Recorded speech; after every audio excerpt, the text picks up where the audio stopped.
एक तो फिर गुरुदेव का छोटा सा शॉर्ट्स वीडियो देखेंगे अहंकार पर। मैंने जो कल बोला ना, समझने की कोशिश, पूरा ध्यान लगाकर सजगता के साथ सुनना है। पर समझने की कोशिश जब हम करते हैं ना, तो गुरुदेव ने बहुत पहले इसको समझाया है। क्योंकि हम जानते कम है, हमारी समझ छोटी है, तो जो हम जानते हैं उससे मन बुद्धि सहमत हो जाता है, जो नहीं उससे मन असहमत हो जाता है। फिर क्या होता है, वो जाता नहीं है अंदर। दूसरा, वो सिद्धांत है ना कि what ever you resist will persist. हम जितना मानसिक रूप से कहीं पर जोर लगाते हैं ना, विरोध कर रहे हैं, नहीं समझ में आ रहा, विरोध कर रहे हैं, वो उतनी ही तेजी से हावी होता है। पूरी सजगता रखनी है, ध्यान से सुनना है, लेकिन एकदम आराम से बैठना है। समय के साथ चला जाएगा, ठीक ना। और एक गुरुदेव का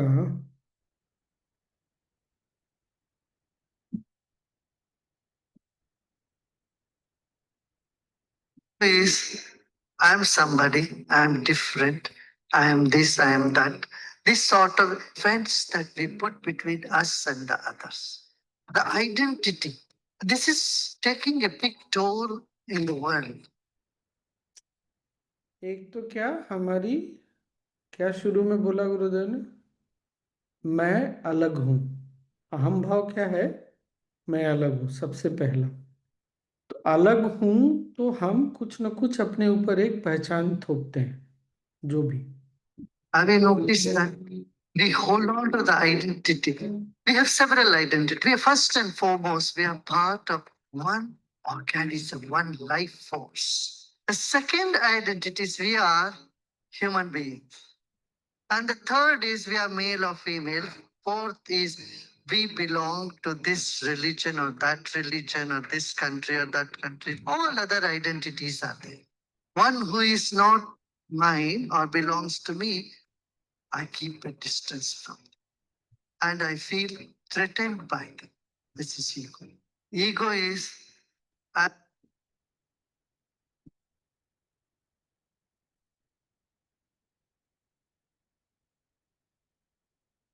इसीलिए बिलोंगिंगनेस का जो सूत्र है हमारा, बहुत महत्वपूर्ण है। और दूसरा, वो ध्यान की जो ध्यान के 5 स्टेप सीढ़ी है, उसमें पांचवी। तो हमने सबने आरंभ तो कर दिया। एक तो सजगता ये कि हम अभी 5वें पे पहुंचे नहीं, तो अहम भाव हमारा अभी भी बहुत मजबूत है, उसके प्रति सजग रहना ये बहुत आवश्यक है। चलो पढ़ो सोनी।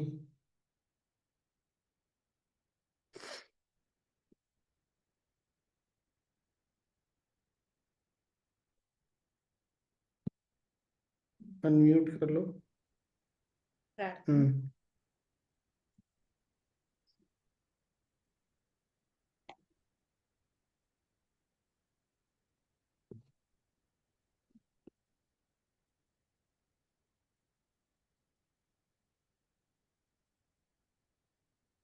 ओम श्री गुरुभ्यो नमः। हरि ओम।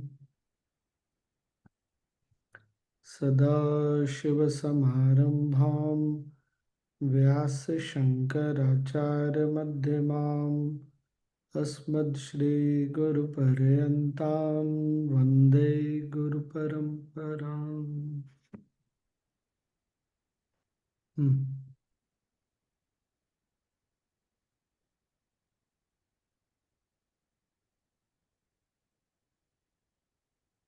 कंटिन्यू करना है कल वाले से या उसको कंटिन्यू करो।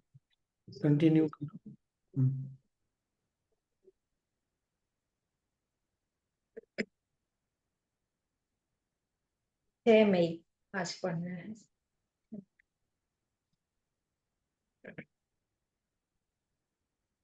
राम ने पूछा, स्वामी, असीम चेतना में एक से अनेक होने की इच्छा कैसे उत्पन्न होती है?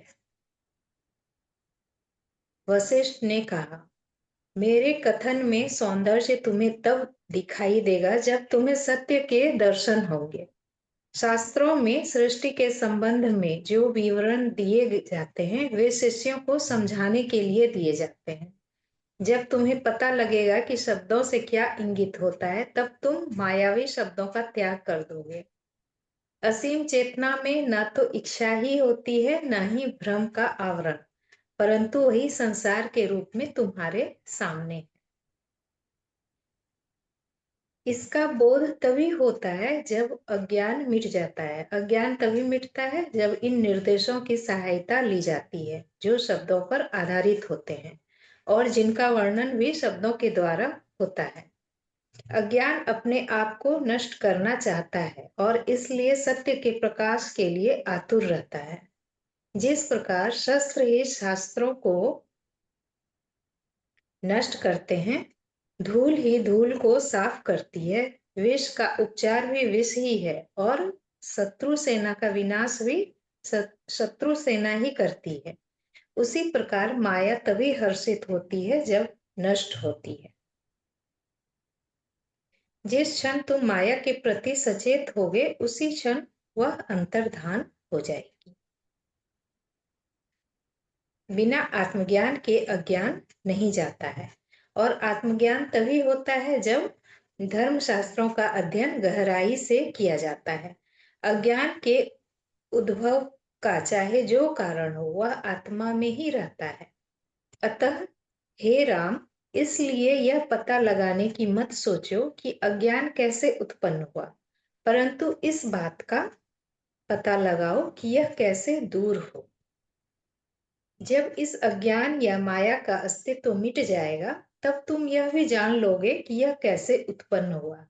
तुम यह भी जान जाओगे कि अज्ञान का कोई वास्तविक अस्तित्व है ही नहीं। मैं पुनः इस वर्णन को दोहराऊंगा कि असीम चेतना जीव के रूप में तथा अन्य विविध रूपों में कैसे प्रकट हुई। तुम देखते ही हो कि समुद्र में कुछ जगहों पर शांति विराजती है और कुछ पर विक्षोभ होते हैं। इसी प्रकार असीम चेतना कुछ स्थानों में विविधता दर्शाती है, जबकि वह स्वयं है अद्वैत ही। सर्वशक्तिमान असीम चेतना के लिए अपनी संपूर्ण अनंत महिमा का दर्शन कराना स्वाभाविक है।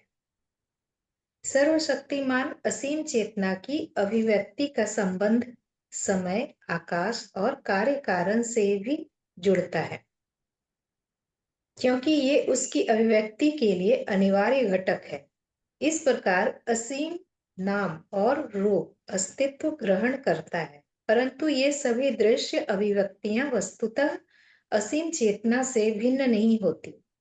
असीम चेतना का नामों और रूपों की अभिव्यक्ति का प्रक्रांत से संबंध समय, आकाश और कार्य कारण से भी जुड़ता है, जिसे क्षेत्रज्ञ, क्षेत्र का ज्ञाता या साक्षी चेतना कहते हैं।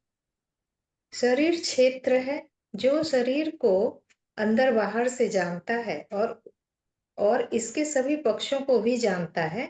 वह क्षेत्र का ज्ञाता या साक्षी चेतना है। यह साक्षी चेतना पूर्व वृत्तियों से जुड़ती है और अहम भाव उत्पन्न करती है।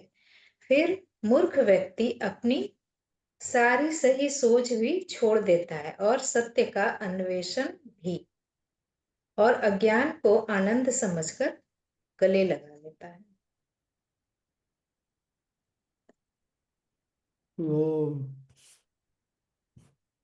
कितने लोगों को क्षेत्रज्ञ से याद आया?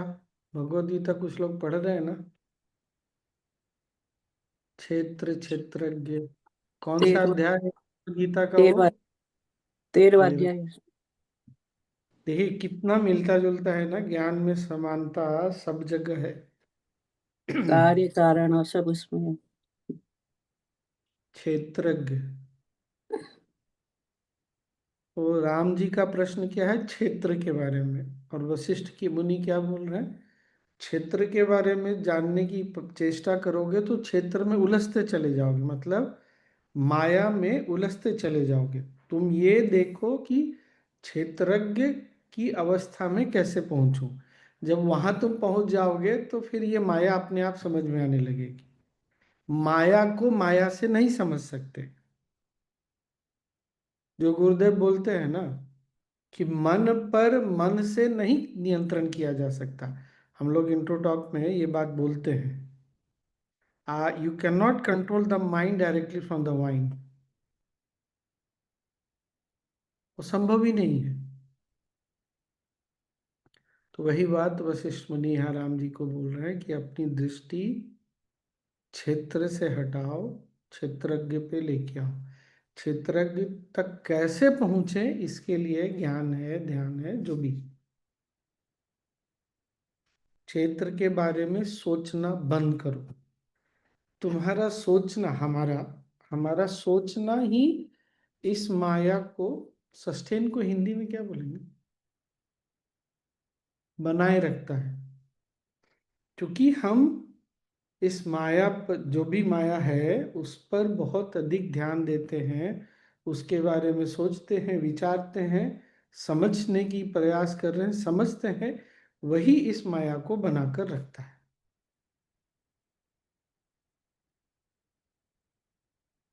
जबकि फिर से हमारा प्रयास होना चाहिए कि माया के परे जो तत्व है उस तक हम कैसे पहुंचे। उस तक पहुंचने के लिए सबसे पहले जो हमारा मन बुद्धि, मन मतलब यह मन बुद्धि सब कुछ जो हमने अपनी पूरी चेतना इस माया में लगा रखी है उससे हटानी पड़ेगी। प्यार की गली, प्रेम की गली अति सांकरी, जामे दो न समय।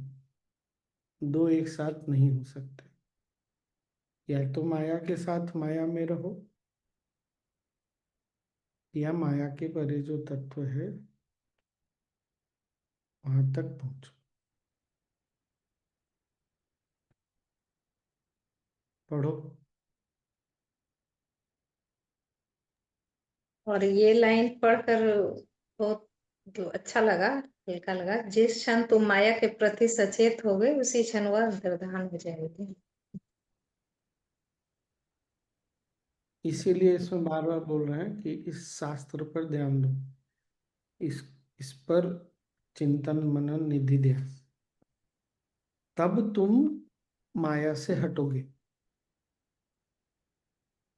चलो पढ़ो। इसको प्रैक्टिस से ही कर सकते हैं, नहीं मतलब बार बार।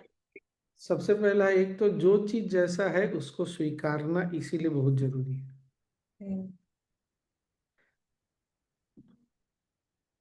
वर्तमान क्षण अटल है, अभी चीजें ऐसी है, यही सत्य है।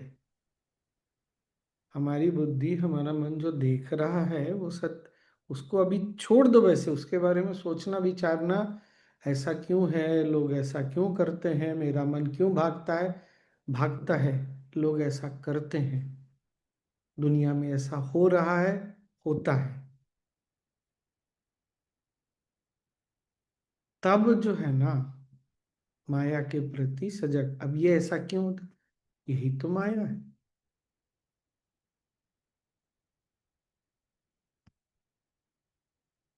ये सारा जो अंदर में चलता है ना खोपड़ी, क्यों, कैसे, पहले उसको छोड़ो। तुमको जो करना है करो, पर ये सब छोड़ो। हाँ पढ़ो।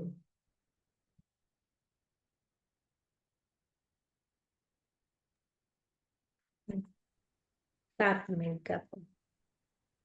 वशिष्ठ ने आगे कहा, ब्रह्मांड में जीवों की जो करोड़ों कोटियां दिखाई देती हैं, वे असीम चेतना की शक्ति की आकस्मिक अभिव्यक्ति ही है। ये असंख्य जीव अपनी ही मानसिक बद्धता या बद्ध मानसिकता के शिकार हो जाते हैं। वे ब्रह्मांड के सभी देशों और स्थानों पर होते हैं और उन सभी स्थितियों में होते हैं जिनकी कल्पना की जा सकती। एक मिनट रुको। मूलतः सृष्टि कह सकते हैं, तो सृष्टि जब भी अपनी उत्पत्ति में आई, जो कुछ इस सृष्टि में आया वो सब चेतना से आया, लेकिन थोड़े समय में ही ये विस्मृति हो गई। क्यों? विस्मृति माया का खेल ही है। माया के बारे में सोचने लगे तो विस्मृति हो गई। विस्मृति हो गई तो वो माइंड अब कंडीशन होने लग गया, और इस तरह से ये माया का खेल बढ़ रहा है, बढ़ता रहेगा जब तक हम इस अपनी कंडीशनिंग, अपनी मानसिकता को, अपनी प्रवृत्ति को छोड़ेंगे नहीं। पढ़ो। और ये स्वामी जी जो लिखा हुआ है, असंख्य जीव अपनी ही मानसिक, मतलब हाँ, हम ये वही अभी गुरुदेव क्या बोले, सबसे पहला हमारा पहचान क्या होना चाहिए कि हम एक ही चेतना है। यही तो छोड़ दे रहे हैं। हमने ये जरूर पकड़ लिया कि मैं पुरुष हूँ, मैं स्त्री हूँ, मैं हिंदू हूँ, नहीं हूँ, मैं यहाँ का रहने वाला हूँ, मैं यहाँ के रहने वाली हूँ। सारी पहचान हमने पकड़ के रखी, लेकिन इस पहचान को तो हम भूल ही गए। तो जो हमने पहचान पकड़ी, तो दिशा तो उधर ही जाएगी ना। अगर मैं पुरुष हूँ तो मेरे हाव भाव व्यवहार सब तो पुरुषों वाले ही होंगे ना। अगर मैं चेतना हूँ, चैतन्य हूँ, सत्य हूँ, तो मेरा व्यवहार अलग होगा, हाव भाव अलग होगा।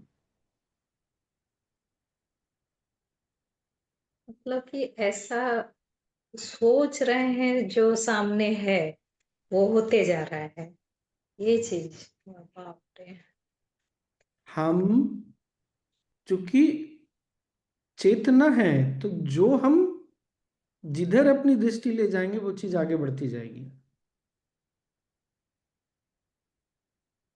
मतलब किसी किसी मूवी में दिखाता है ना कि आजकल ऐसी मूवी, या मैट्रिक्स में भी था, इंसेप्शन में भी था, कि तुम कदम रखते हो और सामने रास्ता तैयार हो जाता है। एक कदम और आगे बढ़ाते हो, रास्ता और आगे बनता चला जाता है।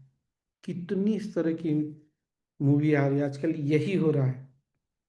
हमने पहला कदम बढ़ाया, मतलब मन ने सोचा और सृष्टि सामने खड़ी हो गई।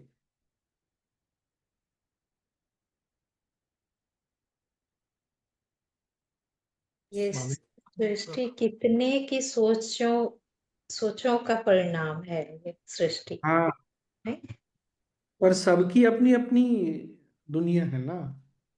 यही तो यहाँ पर मजेदार खेल है कि सबकी अपनी अपनी दुनिया है, और सबकी दुनिया में एक समान दुनिया भी है। अपनी अपनी स्वामी दुनिया मतलब क्या? अपनी अपनी दुनिया सब अपने अपने जीवन को, संसार को अलग अलग ढंग से देखते हैं। जीवन बना, हाँ। हाँ, वो तो हमको पता ही है। किसी के लिए दुनिया बहुत दुख भरा है, किसी के लिए सुख भरा है, हम्म। किसी के लिए अभी सुख है, बाद में दुख होगा। सब अपनी अपनी दुनिया में जी रहे। हाँ विजय जी, कुछ बोल रहे थे आप। स्वामी जी, पर असली लाइफ में भी ये कभी कभी हो जाता है, कभी कभी नहीं होता होता। ऐसा क्यों? क्या चीज? Yes.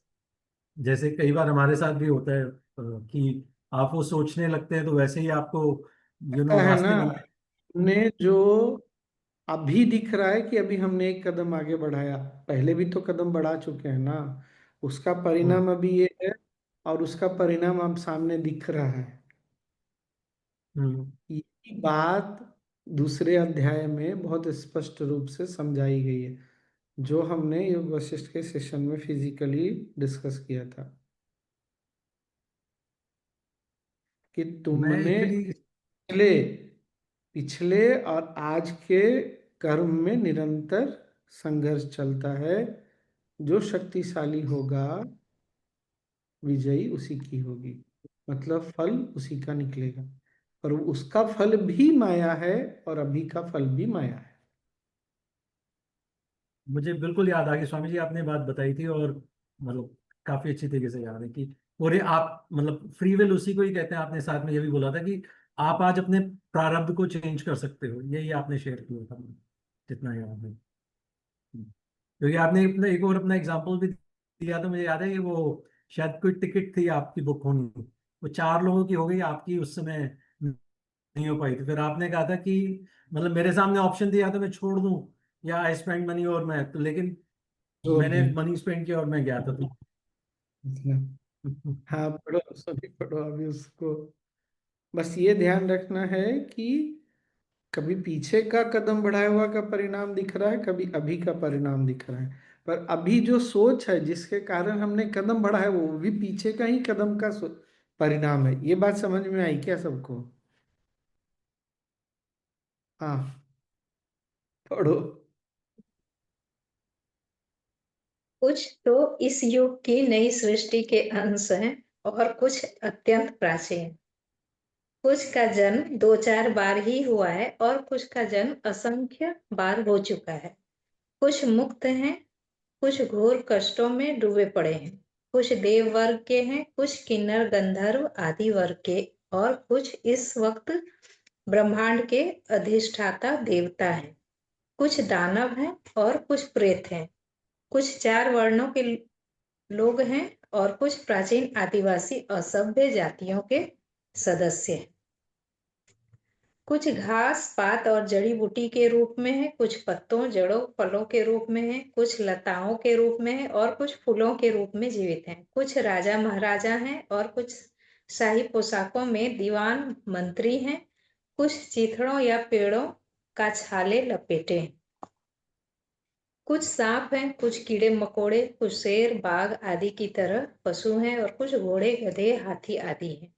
कुछ संपन्न है और कुछ निर्धन, कुछ स्वर्ग में है और अन्य नरक में।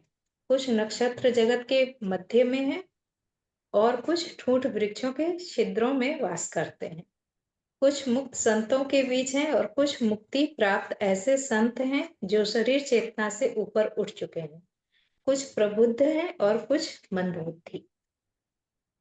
हे राम, जिस प्रकार इस ब्रह्मांड में असंख्य योनियों के जीव हैं, उसी प्रकार की ही अन्य ब्रह्मांडों में भी हैं। जिस प्रकार इस ब्रह्मांड में असंख्य योनियों के जीव हैं, उसी प्रकार ही अन्य ब्रह्मांडों में भी हैं।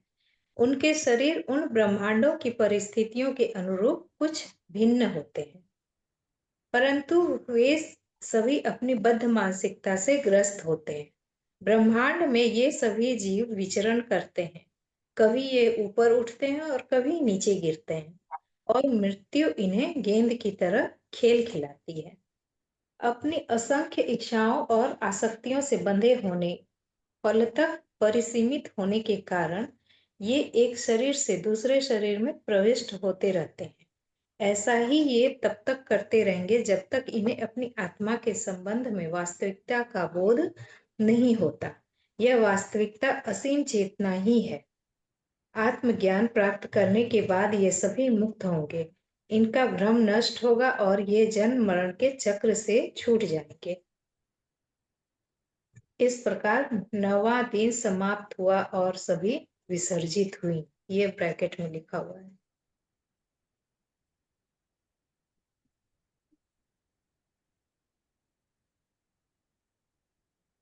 अगर किसी ने योगी कथामृत पढ़ी है, उसमें और स्वामी विवेकानंद की जीवनी पढ़ेंगे ना, दोनों में लिखा है कि जब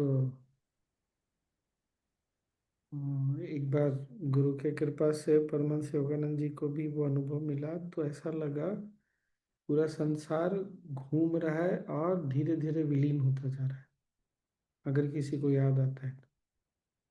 और एकदम वो घबरा गए, ये क्या हो रहा है?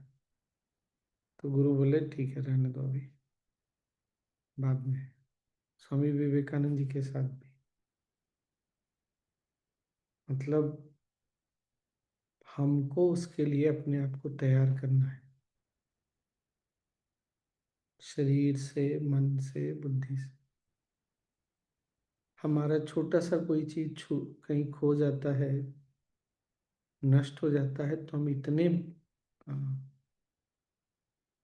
आई मीन हमको केयरलेस नहीं होना चाहिए, लापरवाह नहीं होना चाहिए, लेकिन हम इतने अंदर से टूटने लगते हैं।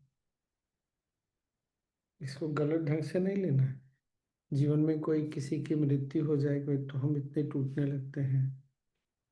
दुख होना अलग बात है, भावना का जागना अलग बात है,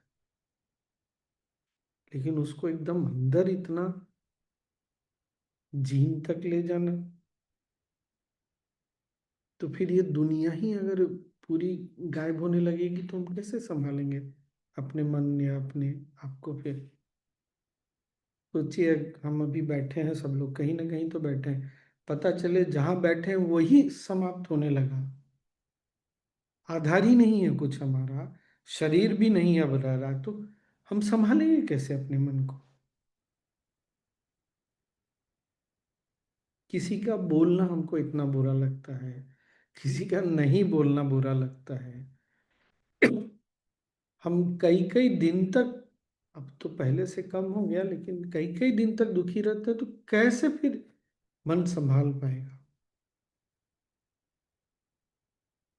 इसीलिए सुदर्शन क्रिया के बाद ध्यान में गुरुदेव थोड़ा थोड़ा अनुभव देते रहते हैं, इस सत्य के प्रति जागो कि ये भी एक सत्य है, यही सत्य है।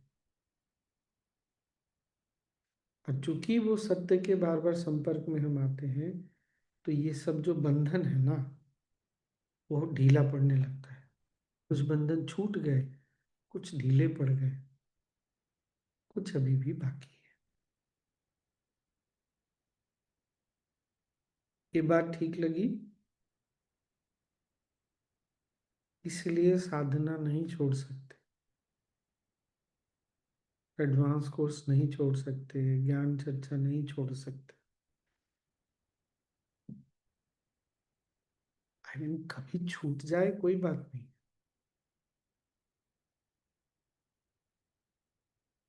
तो दिन जीवन से नहीं छोड़ सकते।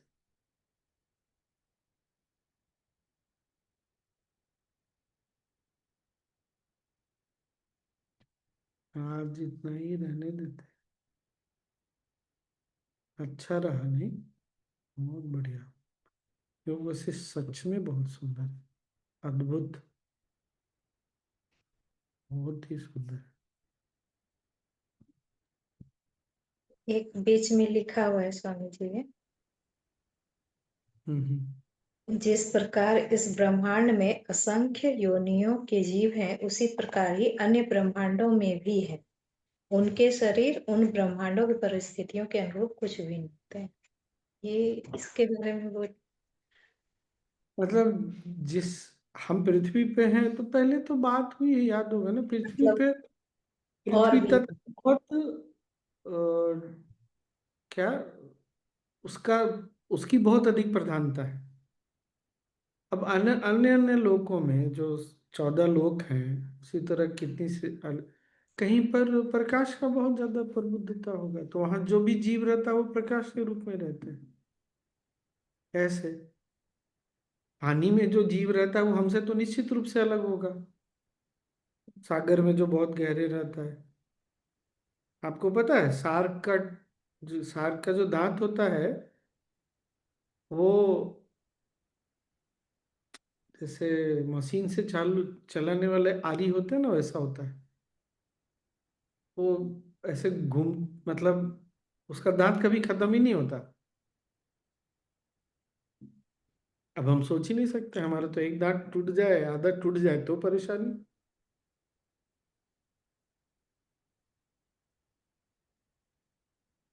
ये ये जो लाइन पढ़े ना स्वामी जी, तो एक बार गुरुदेव ही बोले थे कि दूसरे सब मतलब कहीं और भी ब्रह्मांड में जैसे हवा हमको दिखाई नहीं देती है, तो हवा उस ब्रह्मांड में हो सकता है पहाड़ के रूप में हो, ऐसे करके बोले थे।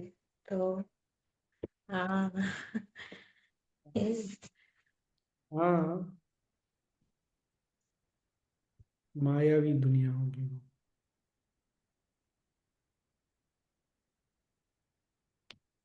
मैंने ना स्वामी जी 1 मिनट, अगर आप रिकॉर्डिंग पॉज करेंगे तो